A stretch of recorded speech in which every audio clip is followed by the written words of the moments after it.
4K Ultra.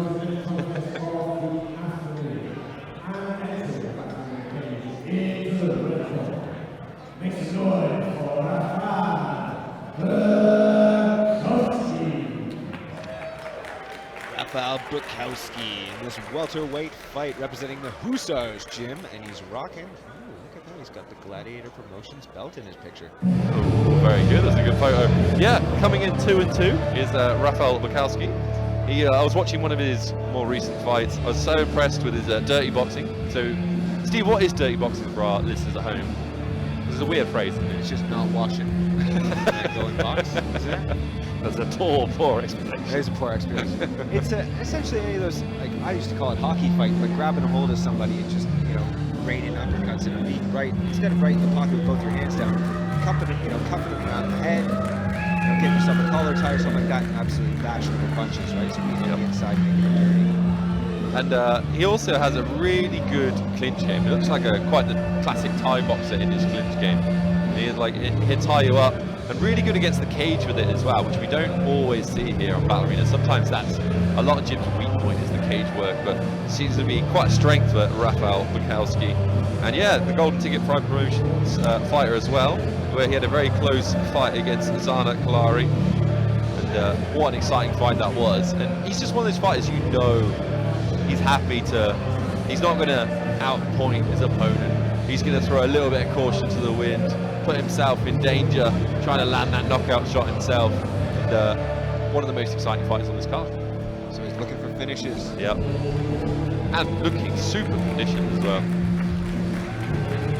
Why don't I look like this dude? Rips the max, baby. It's probably a lot younger than me. I still didn't know that when I was younger. Sigurd Annexstad. See, it's always interesting doing research for this show, Steve. So it's over the week, because we've got a lot of fights tonight. Trying to do like an hour every day, just watching fights, making notes. Sigurd, I've really struggled to find anything on, and I wondered if it's my poor Norwegian spelling. Could have been a big factor, and it could be that maybe hasn't done a huge amount, but he's representing Apex MMA. We know they only put out some of the absolute best fighters in Europe, so he's going to be coming in conditioned and ready. And I'm just finding it a bit of it's an interesting one where you have someone where you don't really know what to expect. It's exciting. So no record to be found online, but Sigurd Annexstad coming in. They're saying this is a super light. Well, I doubt it. These guys look absolutely. Oh, it says middleweight on there. Oh, welter. Oh, welter. They look like welterweights. We're gonna find out about the weights. Find out how big they are. I think. What's your guess, Steve? Give me a guess. I'm saying 70, 72. 77, I think. Oh yeah, that's Kid is massive. That's classic welter, but Ballerina has changed some of the weight divisions, put in more weight divisions. Yep. Both coming in good shape. Similar size, similar range. And good show of sportsmanship as well. This bump. Weight 67.9 kilograms. Representing Hussars MMA. Make some noise for RAFAL Borkowski.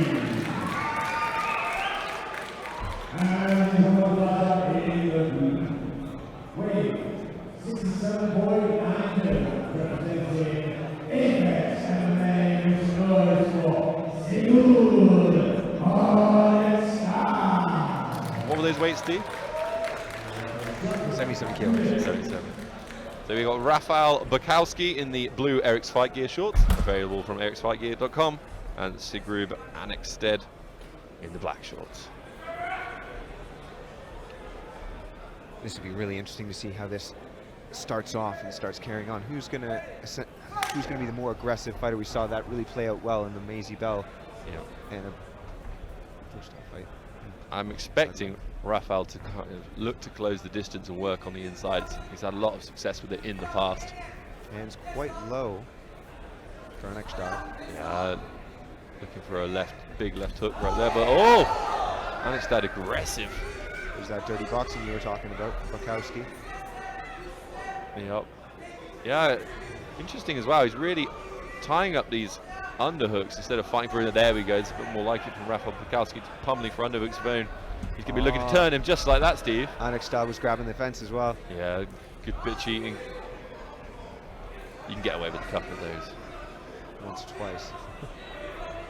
Nobody's Well, we saw that overhand right was thrown by Annexstad. That's what he's looking to do. yep.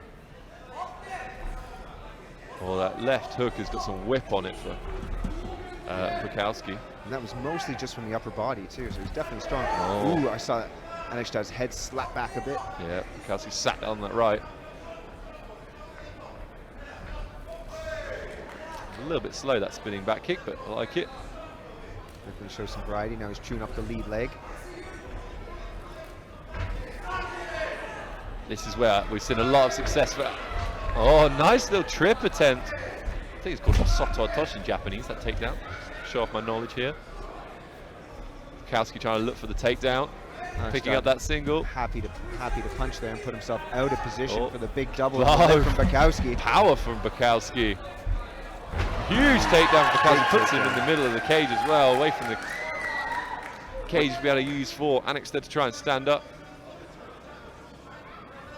A lot of cornering from RAFAL BORKOWSKI's red corner there. They want him to pass the guard maybe. He's got to be careful here. We know that the Apex MMA team train a lot of jiu-jitsu. Sigurd Annexstad is going to be dangerous even from his back. BORKOWSKI put his hands on the mat instead of on his opponent. Sometimes considers a mistake. There he goes. That gave Annexstad a little bit of space. Looking for up kicks is Annexstad. Yeah, you've got to there. And We haven't had a kick good- off the chest. Yeah, we haven't had a Get good some up space kick down. takedown on Battle Arena. Might have had one. Can't remember. Yep. BORKOWSKI trying to put the pressure. Annexstad gets back to his feet. Still to play for here with 20 seconds left. Oh, both guys. Powerful Annexstad's shots. eyes are wide open. He's right there. He Oh, goes lovely right. right hand landed well. Yeah, Annexstad just maybe slightly crisper shots here at the end of the round, finding his range Yes, he well. can. Nice left hand counter there from BORKOWSKI. That seems to be what he can throw back, but he's getting backed up here.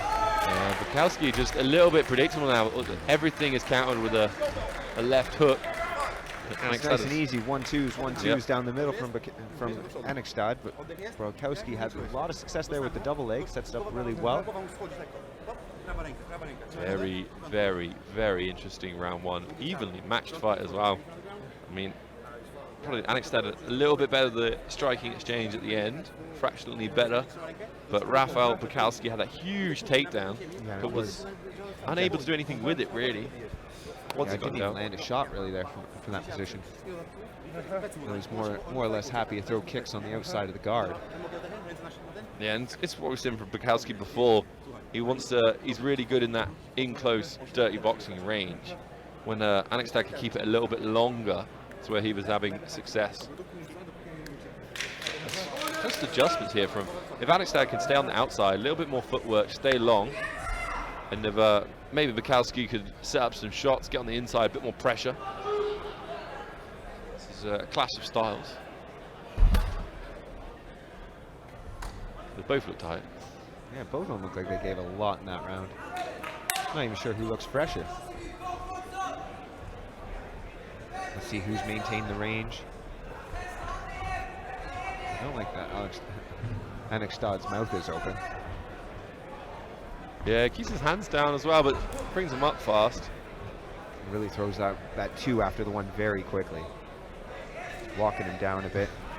Oh, that left hook finally landed. He knew it as well. Look at that trip again. Good uppercut there from Annexstad though. BORKOWSKI ate it. There it is again. Oh, he's got to take that Takedown early. again. This Straight time right, side. yeah, right to side control. This could be a position he wants to dominate in. Steve, what does Annexstad need to do to get out of this position? Exact opposite of wrapping the head with his right arm. He needs to frame himself away, get some space between himself and BORKOWSKI and start trying to bring his legs in. Right now he's just kind of holding over the top. Yeah, he's keeping himself safe from the ground and pound, but also effectively pinning himself to his opponent. And BORKOWSKI's doing well here to bring that right forearm over the face of Annexstad just to make him suffer a bit as he looks to maybe climb his knees over top into mount position. Yeah, I like the patience now we're seeing from Borkowski, slowly improving position, but Annexstad does manage to tie up quarter guard. He's got that foot trapped, and now knee shields. He's going to be able to stretch away just like that and then be able to get his knees back through. Oh, Borkowski just stopped it, just hand to the knee, pushed it back. Very beautiful, technical, correct escape from Annexstad, but Borkowski saw it coming. Yeah, he just didn't have that last little bit of space to get the leg whipped around into the guard. Yeah, it's one of those things with flexibility can become so important in that position. You're a little bit more flexible, you can just get your leg that little bit further when you're recovering. Sigurd keeping that knee up against Borkowski's hips, trying to stop Borkowski being able to slide a knee over to knee on belly or mount. But it also sometimes can stop you bridging if you're keeping that leg up because you've only got one leg on the floor. Very red, that leg. He seems to be quite stifled at the moment. Borkowski's putting a lot of pressure down. But Borkowski's not doing any damage to you. Landed a few flurry of shots there earlier on, about 30 seconds ago, but there hasn't been much movement since then. Yeah, it was very good top pressure. There's a couple right trying to pin the arm. The difference, if you can elbow there, you've got some damage, but in these amateur MMA ranks, oh, now we're going to see Borkowski probably land some big shots for 20 seconds. Oh, look at the choke. Short time. He's on the side. It's really hard to finish this. He needs to get his back right into the middle of the... Flatten him out. 15 seconds. Under the chin. Annexstad is going to try and tough this out, see if he can make the 10-second marker. That is tight now. He's tapping. Oh, barely a second left in the round, and Annexstad is tapped out. Borkowski just took it. Just pressure till he could get the back and he could get his finish. Brilliant rear naked choke. He stuck with it and he squeezed it out in the dying seconds of the second round. That shows killer instinct ad infinitum there. That was absolutely fantastic work from the very talented RAFAL Borkowski. I think one of the things that maybe you can take away from this fight is just getting a little bit longer with his shots. But other than that, fantastic performance. Having something to set that left hook up as well. So I think honestly, if you jab forward, drop your right to the body, doesn't even have to dig hard, just come up with that left hook hard. Right? He's got a lot of power in there. We saw that kind of be the beginning of the end for Annexstad. But there you go, RAFAL Borkowski with the rear naked choke victory. Puts the welterweight division on notice. 58 seconds for the second round. We have no winner. By a red the fighter in the red corner,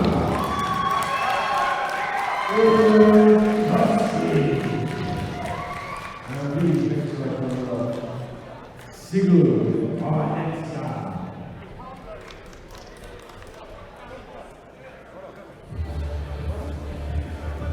What a start to the night we have had. We've had 3 huge fights. We've seen Ibrahim Basith, Anna Voldevera, and RAFAL Borkowski come away with victories here in the ballerina cage in Coventry. What's been your moment so far, Steve? It's hard to say, like and obviously I love wrestling and things like that, so it's great to see a double leg lead into a finish and things of that sort, but the spinning back fist from Maisie Bell, but even more so the left hook from Borkowski, when that landed and it shot a button, just a mist of sweat into the air, and you knew that there was a defining TSN turning point there in that fight. Right hands had been landing. Sigurd Annexstad had gotten the better of it a little bit on the feet, but that was the bell tolling for him. That was it. Time was running out.